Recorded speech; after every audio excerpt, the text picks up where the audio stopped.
আসসালামু আলাইকুম বন্ধুরা। তো রেশমা কিচেন ব্লগসে আপনাদের সকলকে স্বাগত জানাই। তো দেখতেই পাচ্ছেন নারকেল নাড়ু বানিয়ে ফেলেছি খুব সহজ পদ্ধতিতে।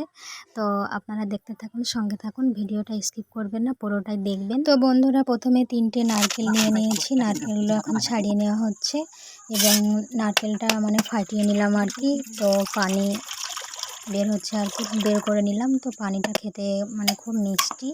তো দেখুন নারকেলগুলো একদম তরতাজা, খুব সুন্দর। সবগুলো ছাড়িয়ে নিয়েছি আমরা। তো ছাড়িয়ে নেওয়ার পর নারকেলগুলো ভালোভাবে করে নিলাম, কুচিয়ে নিলাম। এবার কড়াইয়ের মধ্যে দিয়ে দিলাম নারকেলগুলো। এবার এই পানিটা অল্প করে নেড়ে নেবেন। নেড়ে নেওয়ার পর চিনি দিয়ে দিলাম। অল্প পরিমাণ চিনি দেওয়ার পর কিছু পরিমাণ গুড় দিলাম একটু, তারপরে এলাচ। এরপর বন্ধুরা 1 কাপ পরিমাণ চালের গুঁড়ো।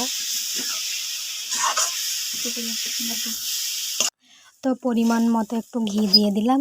এবার বন্ধুরা ভালো করে নাড়াচাড়া করে নেওয়ার পর নারকেল নাড়ু একদম রেডি, বানিয়ে নিয়েছি আমরা সুন্দর করে। কেমন হয়েছে অবশ্যই কমেন্টে জানাবেন, ভালো লাগলে অবশ্যই একটা শেয়ার করে দেবেন।